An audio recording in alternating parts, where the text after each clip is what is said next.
Hi guys! I spotted another tag on BookTube and I knew once I saw it that I had to do it because it's called the Book Sacrifice tag and it was created by Ariel Bassett and I first saw it on Chapter Stacks channel. So I will link both of those below. And it's talking all about books that you dislike / are willing to sacrifice in dire straits.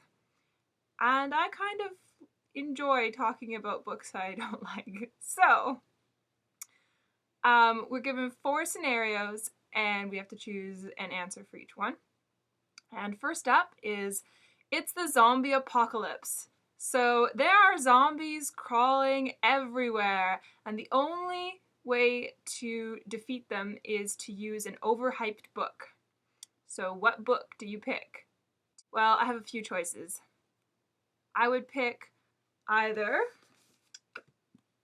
Delirium by Lauren Oliver, because honestly, I mean, this book wasn't bad, but people raved about it. And then I read it and I'm like, yeah, okay, it's okay. It's sort of mildly entertaining. But it wasn't, I don't know, it wasn't what everybody had made it out to be. I thought it was kind of weak world building in that the government, which is like a big bad 1984 dystopian style government, takes forever to figure out that the rebels are like running around being rebels. Like the rebels get away with so much stuff that honestly, if the government was, worth their salt at all, they would be cottoning on to the rebellion a little bit quicker. And the guy in this one also is way too perfect. So yeah, I haven't continued with the series. Or, if not that one, I would also have to put Firelight by Sophie Jordan and Beautiful Creatures by Cami Garcia and Margaret Stoll into that category. Second scenario is you've just gone to the hair salon, gotten a great hairdo, you walk outside and it starts absolutely pouring. What sequel do you use as an umbrella? One I found in my own collection is What Janie Found by Caroline B. Cooney. The first 2 books in this series are quite good. The third one is okay. And this one, I don't know if it's just because I haven't had a copy of this one until recently and I just haven't read it that often or what, but it's not very memorable. Yeah, I don't really know what to say about it.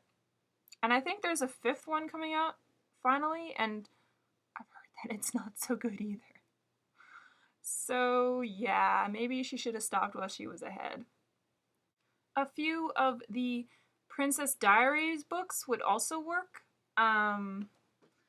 Basically some of the ones just from the middle of the series where honestly I can't remember really what happens in every single book. And yeah, they're not as... The first 3 I think are probably still the best, and then for a while in the series in the middle it just kind of gets to be the same and they all sort of blend together. Princess in Waiting, Princess in Pink, oh, I'm dropping books here. The 6th book, whatever the American title is, this is the British copy, and Party Princess. Other one I would consider for that scenario would be Desires of the Dead by Kimberly Durting. The first one in the series, The Body Finder, is quite good. It's got this like creepy serial killer perspective alternating with the protagonists, and it really works. And then book 2 was just, it did not have the same compelling mystery. It wasn't as gripping and it kind of dragged, and I just did not get the same feel from it and did not enjoy it nearly as much. Third scenario is you're in class and a teacher is going on and on about how fabulous this classic book is and how much it's contributed to our understanding of literature or whatever. And you get so frustrated because you hate this book, so you just chuck it at the teacher and screw the consequences of detention or whatever. Which book is it? For me, this one was pretty straightforward. It's either Wuthering Heights or Crime and Punishment. It's probably going to be one of those two. I mean, well, there's quite a few classics actually I don't like, but if you follow my blog, then you know that I really don't like either of those. I think I've only actually read both of them once. There's a reason for that.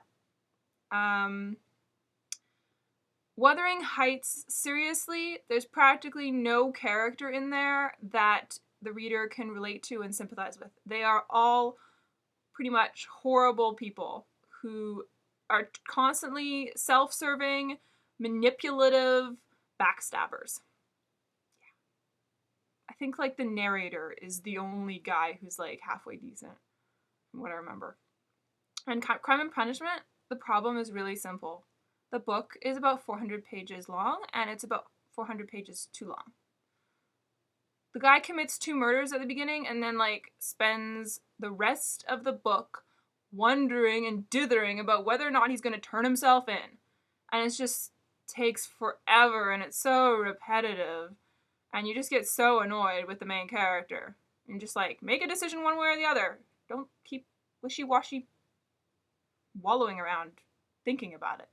And then the last scenario is you're in the library and all of a sudden the world is a frozen wasteland outside. And in order to survive, you've got to use books as kindling and burn them to stay warm. So what is your least favorite book of life that you reach for immediately to burn? And I kind of have 2 answers for this one. One of them is a runner-up. The runner-up is Sunshine by Robin McKinley. As a disclaimer, I love Robin McKinley's book Beauty.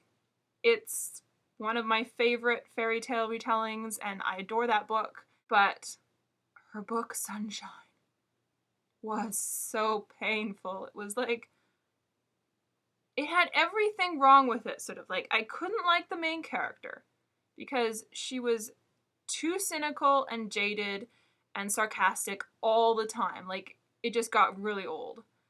And the world building was confusing, and like vague terms and stuff were used. And the plot pretty much didn't happen. There was like a little bit of interesting stuff at the beginning, and then nothing for a long time. Like, I didn't realize before I read that book that a vampire book could be so boring. And then I read that book and I found it. Yeah, but it is beaten out. It wouldn't be the first book I'd reach for. The first book I'd reach for would be The Double Hook by Sheila Watson. Now, this book is kind of an obscure book that I don't think most people have heard of. If you haven't read it, be thankful. If you have to read it, I feel sorry for you and I can sympathize.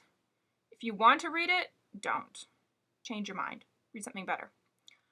I had to read this one for university in first year, and it was some of the most wasted hours of my life. It's about the lives of these people in this small town, I think, in historical Canada. And basically, it just sort of chronicles a while in their lives. The characters are not really characters you can like or relate to very easily. I don't actually remember too much about the book. I know there's a fire at one point. I think some woman gets pregnant at another point. Honestly, I'm pretty sure I blocked it out. I hated the writing style. Hated it.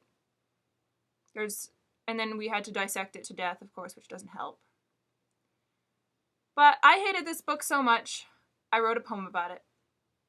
And the poem went something like, "The Double Hook is a dumb book. Don't take a look at what they cook, because all they cook is fish, and fish stinks. This book does too." So yeah, those are my responses for the books that I would sacrifice in these scenarios. I hope you enjoyed, and I would love to hear what everybody else's responses would be, because then I know what books to steer clear of. Bye!